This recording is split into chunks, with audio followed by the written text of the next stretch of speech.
The following video will show you just 15 of the many selections from non-Muslims telling you what they think of the last prophet, Muhammad, peace and blessings be upon him. Dr. William Draper, in History of Intellectual Development of Europe, 4 years after the death of Justinian, AD 569, was born in Mecca, in Arabia, the man who, of all men, has exercised the greatest influence upon the human race, to be the religious head of many empires, to guide the daily life of 1/3 of the human race, may perhaps justify the title of a messenger of God. Philip K. Hitti, in History of the Arabs, within a brief span of mortal life, Muhammad called forth of unpromising material a nation never wielded before. In a country that was hitherto but a geographical expression, he established a religion which in vast areas suppressed Christianity and Judaism, and laid the basis of an empire that was soon to embrace within its far-flung boundaries the fairest provinces in the then civilized world. Thomas Carlyle, in Heroes and Hero Worship and the Heroic in History, the lies which well-meaning zeal has heaped round this man are disgraceful to ourselves only. A silent, great soul, one of that who cannot but be earnest. He was to kindle the world. The world's maker had ordered so. Mahatma Gandhi, statement published in Young India, 1924.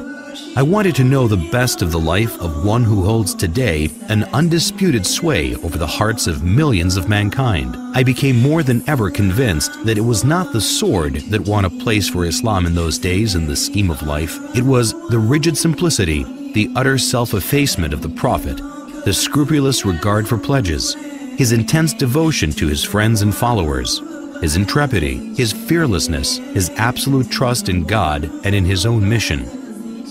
These, and not the sword, carried everything before them and surmounted every obstacle.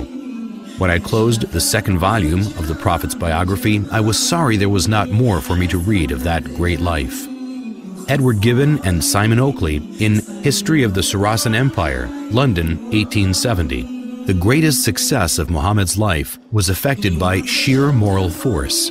It is not the propagation, but the permanency of his religion that deserves our wonder.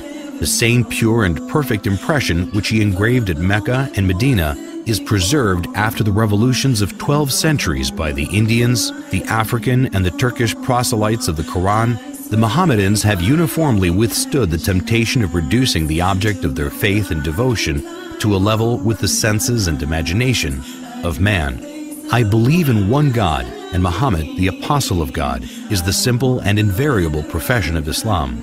The intellectual image of the deity has never been degraded by any visible idol. The honors of the prophet have never transgressed the measure of human virtue, and his living precepts have restrained the gratitude of his disciples within the bounds of reason and religion. Reverend Bosworth Smith, in Muhammad and Mohammedanism, London, 1874. Head of the state as well as the church, he was Caesar and Pope in one. But he was Pope without the Pope's pretensions, and Caesar without the legions of Caesar, without a standing army, without a bodyguard, without a police force, without a fixed revenue. If ever a man ruled by a right divine, it was Muhammad, for he had all the powers without their supports. He cared not for the dressings of power. The simplicity of his private life was in keeping with his public life. In Mohammedanism, everything is different here. Instead of the shadowy and the mysterious, we have history. We know of the external history of Muhammad, while for his internal history, after his mission had been proclaimed, we have a book absolutely unique in its origin, in its preservation, on the substantial authority of which no one has ever been able to cast a serious doubt. Gibbon, in The Decline and Fall of the Roman Empire, 1823. The good sense of Muhammad despised the pomp of royalty. The apostle of God submitted to the menial offices of the family. He kindled the fire, swept the floor, milked the ewes, and mended with his own hands his shoes and garments. Disdaining the penance and merit of a hermit, he observed without effort of vanity the abstemious diet of an Arab. De Lacy O'Leary, in Islam at the Crossroads, London, 1923. History makes it clear, however, that the legend of fanatical Muslims sweeping through the world and forcing Islam at the point of sword upon conquered races is one of the most fantastically absurd myths that historians have ever repeated.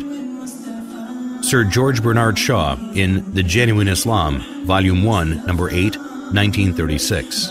If any religion had the chance of ruling over England, nay, Europe, within the next 100 years, it could be Islam. I have always held the religion of Muhammad in high estimation because of its wonderful vitality.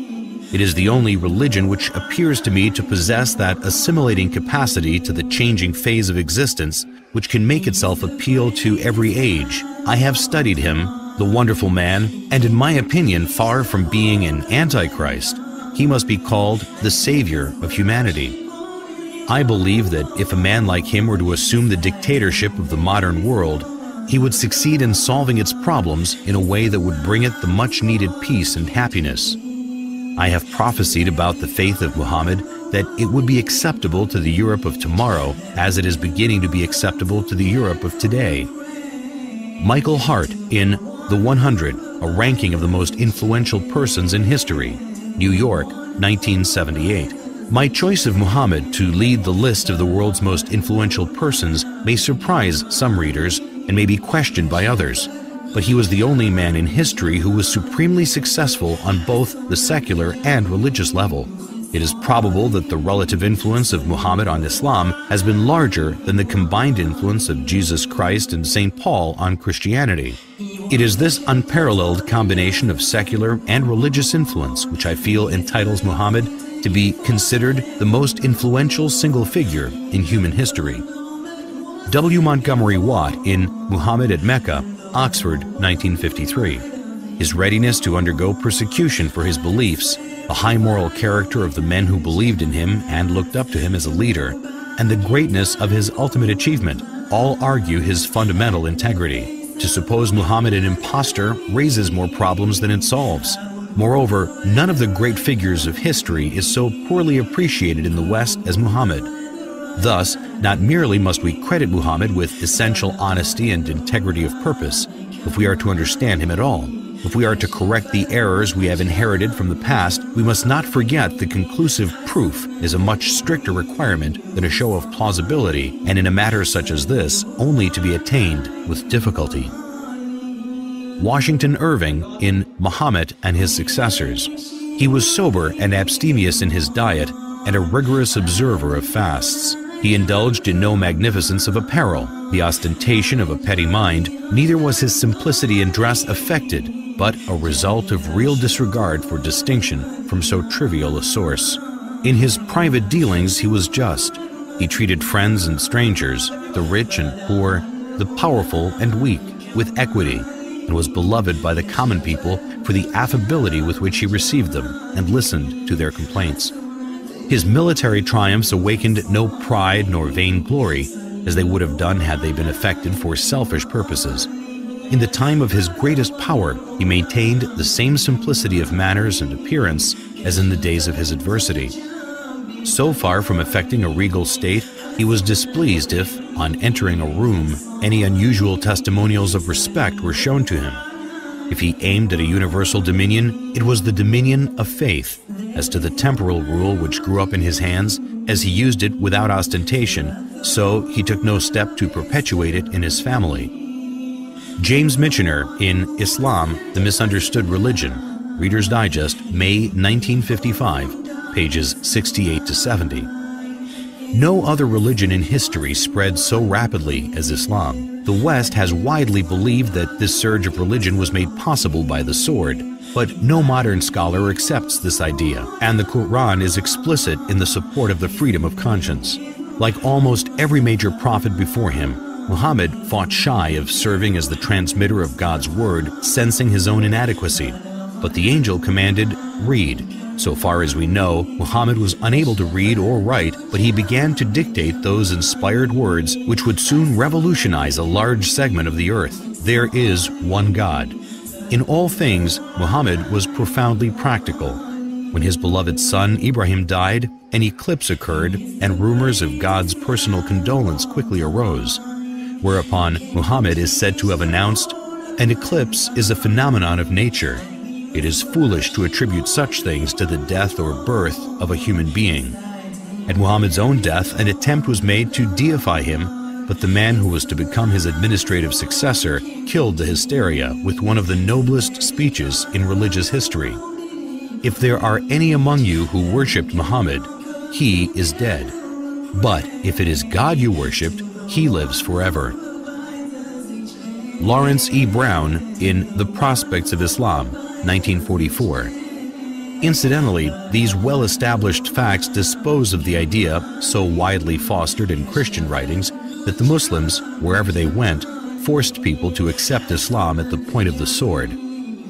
Alphonse de Lamartine in Histoire de la Turquie, Paris, 1854. Never has a man set for himself, voluntarily or involuntarily, a more sublime aim, since this aim was superhuman, to subvert superstitions which had been imposed between man and his Creator, to render God unto man, and man unto God, to restore the rational and sacred idea of divinity amidst the chaos of the material and disfigured gods of idolatry then existing.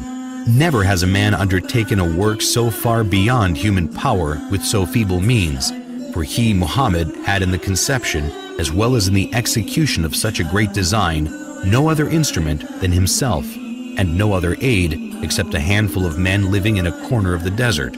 Finally, never has a man accomplished such a huge and lasting revolution in the world, because in less than 2 centuries after its appearance, Islam, in faith and in arms, reigned over the whole of Arabia and conquered in God's name Persia, Khorasan, Transoxania, Western India, Syria, Egypt, Abyssinia, all the known continent of northern Africa, numerous islands of the Mediterranean Sea, Spain, and part of Gaul.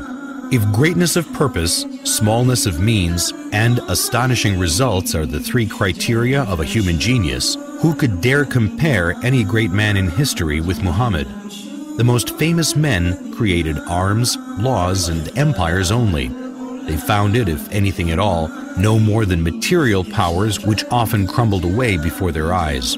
This man moved not only armies, legislations, empires, peoples, dynasties, but millions of men in 1/3 of the then inhabited world. And more than that, he moved the altars, the gods, the religions, the ideas, the beliefs, and the souls. On the basis of a book, every letter which has become law, he created a spiritual nationality which blends together peoples of every tongue and race. He has left the indelible characteristic of this Muslim nationality, the hatred of false gods, and the passion for the one and immaterial God. This avenging patriotism against the profanation of heaven formed the virtue of the followers of Muhammad. The conquest of 1/3 the earth to the dogma was his miracle, or rather it was not the miracle of man, but that of reason. The idea of the unity of God, proclaimed amidst the exhaustion of the fabulous Theogonies, was in itself such a miracle that upon its utterance from his lips, it destroyed all the ancient temples of idols and set on fire 1/3 of the world. His life, his meditations, his heroic revelings against the superstitions of his country, and his boldness in defying the furies of idolatry, his firmness in enduring them for 15 years in Mecca, his acceptance of the role of public scorn and almost of being a victim of his fellow countrymen, this dogma was twofold: the unity of God and the immateriality of God, the former telling what God is, the latter telling what God is not, the one overthrowing false gods with the sword, the other starting an idea with words. Philosopher, orator, apostle, legislator, conqueror of ideas, restorer of rational beliefs, the founder of 20 terrestrial empires and of 1 spiritual empire. That is Muhammad. As regards all standards by which human greatness may be measured, we may well ask, is there any man greater than he? There is no